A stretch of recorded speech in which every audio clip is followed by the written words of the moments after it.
सर्वसामान्यांचा बुलंद आवाज, बीजी 24 तास. हे काम नव्हे, जबाबदारी आमची.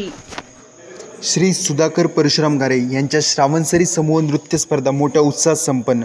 सुधाकर भाऊ घारे फाउंडेशन आणि कर्जत तालुका राष्ट्रवादी महिला काँग्रेस यांच्या संयुक्त विद्यमानाने आयोजित श्रावणसरी कार्यक्रमाअंतर्गत समूह नृत्य स्पर्धा शुक्रवार 30 ऑगस्ट रोजी कर्जत येथील रॉयल गार्डनमध्ये मोठ्या उत्साहात पार पडली. या सांस्कृतिक कार्यक्रमाचे आयोजन श्री सुधाकर परशुराम घारे यांच्या संकल्पनेतून करण्यात आले होते. या विशेष स्पर्धेत कर्जत तालुक्यातील विविध भागातील नृत्य गटांनी भाग घेतला होता. प्रत्येक गटाने आपापल्या सादरीकरणातून प्रेक्षकांची मनं जिंकण्याचा प्रयत्न केला. नृत्य सादरीकरणात विविध लोककला, पारंपरिक आणि आधुनिक नृत्यशैलीचे मिश्रण दिसून आले, ज्यामुळे प्रेक्षक मंत्रमुग्ध झाले. कार्यक्रमाचे प्रमुख आकर्षण अभिनेत्री रश्मी अनपट आणि धनश्री काडगावकर यांच्या उपस्थितीने वाढले. या सांस्कृतिक उपक्रमामुळे स्थानिक कलाकारांना एक अनोखी संधी मिळाली असून त्यांच्या कलेला वाव मिळाला आहे. स्पर्धेतील विजयी गटांना आकर्षक बक्षिसे प्रदान करण्यात आली, तर सहभागी सर्व महिला गटांना स्मरणचिन्ह देऊन गौरवण्यात आले. कार्यक्रमाच्या यशस्वीतेसाठी सुधाकर घारे आणि त्यांची टीम यांनी अथक परिश्रम घेतले, यामुळे सर्वांनी या कार्यक्रमाचे कौतुक केले. स्पर्धेच्या आयोजनासाठी महिला आघाडीच्या सर्व सदस्यांनी मोलाचे योगदान दिले. या स्पर्धेत कर्जत तालुक्यातील सांस्कृतिक चैतन्य वाढवले आहे. कार्यक्रमाला उपस्थित सर्व प्रेक्षकांनी विविध नृत्य प्रस्तुतींचा मनसोक्त आनंद घेतला आणि श्रावणसरी या सांस्कृतिक कार्यक्रमाच्या पुढील वाटचालीसाठी शुभेच्छा दिल्या. सर्व माझ्या राष्ट्रवादी काँग्रेस पार्टीच्या पदाधिकारी आणि खऱ्या अर्थाने राष्ट्रवादी काँग्रेस पार्टीवर आणि आमच्या सर्वांवर प्रेम करणाऱ्या माझ्या कर्जतमधल्या माता भगिनी, महिला भगिनी, आजचा हा कार्यक्रम खऱ्या अर्थाने आपण म्हटलं तर एक आनंदाचा आणि उत्सवाचा कार्यक्रम आहे. वैशालीताई, आपण 4-5 दिवसापूर्वी मंगळागौरीचा कार्यक्रम कोकणीमध्ये सुद्धा घेतला. त्याला सुद्धा आपल्याला चांगल्या पद्धतीने प्रोत्साहन मिळालं. मोठ्या संख्येने महिला भगिनी उपस्थित होत्या. आज आपला कर्जतमध्ये महिलांचा कार्यक्रम होतोय आणि तिथे उपस्थित असलेल्या मोठ्या संख्येने माझ्या माता भगिनी उपस्थित आहेत. प्रतिभाताई, आपण आमच्या प्रत्येक कार्यक्रमाला सूत्रसंचालन करण्यासाठी येत आहे, निवेदन करण्यासाठी येतात. आमच्या महिला तुमच्या वाणीवर आणि तुमच्यावर खरंच खुश आहेत असं मला वाटतंय. म्हणून मला वारंवार याची संधी मिळते, कारण आपण चांगल्या कार्यक्रमाचं नियोजन करता, कार्यक्रमाची उंची वाढवण्याचं काम करताय. मी महिलांना खऱ्या अर्थाने आजच्या या कार्यक्रमाच्या निमित्ताने धन्यवाद देईन. आपल्या महिला भगिनींना खऱ्या अर्थाने एक हक्काचं व्यासपीठ मिळालं पाहिजे, त्यांच्या कलागुणांना वाव मिळाला पाहिजे, त्यांना स्वतःचं व्यासपीठ मिळालं पाहिजे, त्यांच्या अंगात असलेल्या त्यांच्या कलेमधून त्यांना असताना त्यांचं नृत्य लोकांपर्यंत पोहोचण्याची संधी मिळाली पाहिजे. हे धोरण घेऊन आपण काही हा कार्यक्रम घेत असतो, महिलांना सन्मानित करण्याचं काम करत असतो. मला माझ्या मतदार संघामधील महिला भगिनींना फक्त चूल आणि मूल एवढंच कामासाठी ठेवायचं नाही, तर माझ्या महिला भगिनींना सर्व क्षेत्रामध्ये, त्यामध्ये कला असेल, क्रीडा असेल, सामाजिक कार्य असेल, उद्योजक काही महिला असतील,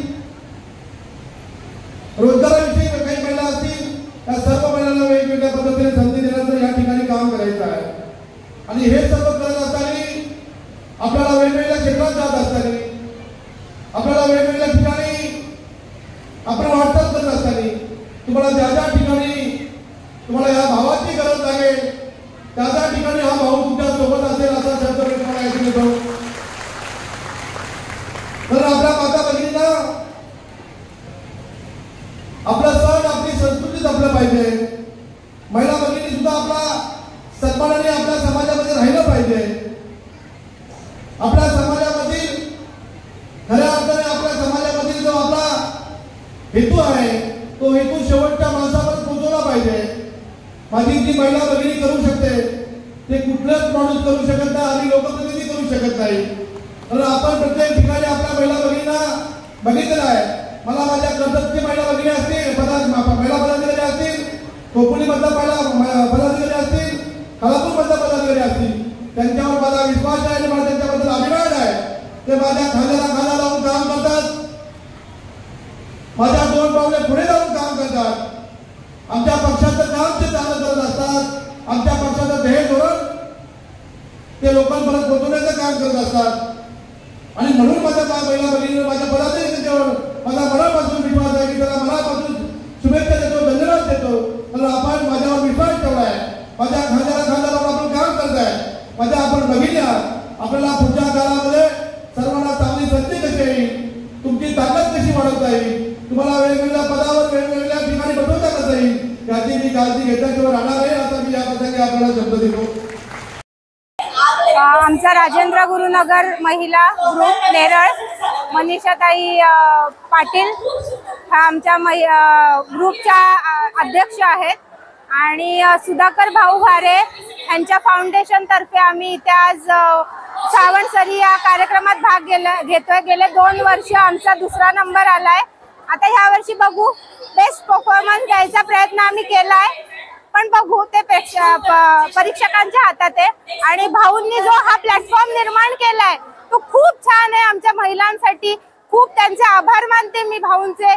खूप छान प्लॅटफॉर्म आहे आमच्यासाठी हा, आणि लवकरात लवकर ते आमदार व्हावे आणि आमच्या रायगड तालुक्यात त्यांचं सगळीकडे नाव व्हावं, रायगड जिल्ह्यात पूर्ण त्यांचं नाव व्हावं हीच आमची अपेक्षा आहे. आणि भाऊ तुम्हाला खूप खूप धन्यवाद.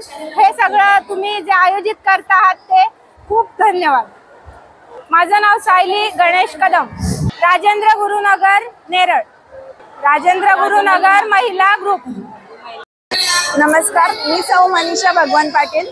आम्ही नेरळ राजेंद्र गुरुनगर मधून आलेलो आहे. आमचा ग्रुप 6 वर्षापासून हे विविध कार्यक्रमात भाग घेतो, पण आज आम्ही म्हणजे या कार्यक्रमामध्ये भाऊंनी सुधाकर घारे फाउंडेशन आणि राष्ट्रवादी महिला काँग्रेस आयोजित श्रावणसरी कार्यक्रमात आम्ही आज भाग घेतलेला आहे. असं आम्ही 2 वर्षापासून घेतो. हे आमचं 3रं वर्ष आहे आणि इतका कार्यक्रम सुंदर असतो. आणि सुधाकर भाऊंचं आयोजन आणि नियोजन त्याच्यामध्ये काही प्रश्नच नाहीये. त्याच्यामुळे इथे महिलांना एक बाहेर पडण्याची संधी मिळते. भाऊंनी महिलांसाठी विविध कार्यक्रम उपक्रम नेहमीच राबवत असतात. जसे की पाककला स्पर्धा झाली, मंगळागौरी स्पर्धा झाली, परत इतरही कोणाकोणासाठी काही उपक्रम जसे की बैलगाडा शर्यत आहे, कबड्डी स्पर्धा आहे, क्रिकेट स्पर्धा आहे, असे विविध उपक्रम नेहमीच भाऊ राबवत असतात. आत्ताच गेल्या महिन्यात तिरुपतीची ट्रिप झाली, त्याच्यानंतर वारकरी लोकांसाठी पंढरपूर यात्रा केली आणि आता काही दिवसातच रायगडची ट्रिप होणार आहे. तर भाऊंच्या माध्यमातून विविध कार्यक्रमात लोक सहभागी होतात आणि असेच सुधाकर भाऊ लवकरच आमदार व्हावे ही आमच्या सगळ्या राजेंद्र गुरुनगरकडून भाऊंना शुभेच्छा. नमस्कार, मी सौ सुहासिनी प्रीतम पाटील. आज मी इथे सुधाकर भाऊ घारे फाउंडेशन यांनी आयोजित केलेल्या श्रावणसरी या स्पर्धेत आम्ही राजेंद्र गुरुनगरच्या महिलांनी भाग घेतला आणि याचा आम्ही सुधाकर भाऊंना खूप खूप धन्यवाद करतो. आणि मनीषाताई पाटील यांनी प्रोत्साहन दिलं आम्हाला की आम्ही सगळ्या एकत्र आलो, रोज आम्ही सराव केला आणि आज आम्ही या मंचावर आहोत. सुधाकर भाऊ घारे यांनी अनेक कामं केलेली आहेत आणि असेच कामं पुढे ते करत राहो आणि ते लवकरात लवकर बहुमताने आमदार बनो हीच ईश्वर चरणी प्रार्थना आहे. आज या कार्यक्रमात आपण पाहिलं असेल की हजारोंनी महिला उपस्थित होत्या, त्यांचा मान सन्मान केला गेला. याबद्दल सुधाकर भाऊ घारे व राष्ट्रवादी महिला काँग्रेस आघाडी यांचे खूप खूप धन्यवाद. रंजनाताई धुळे यांचे धन्यवाद की त्या सतत प्रोत्साहन देत असतात आणि आम्हाला पाठिंबा देत असतात. धन्यवाद.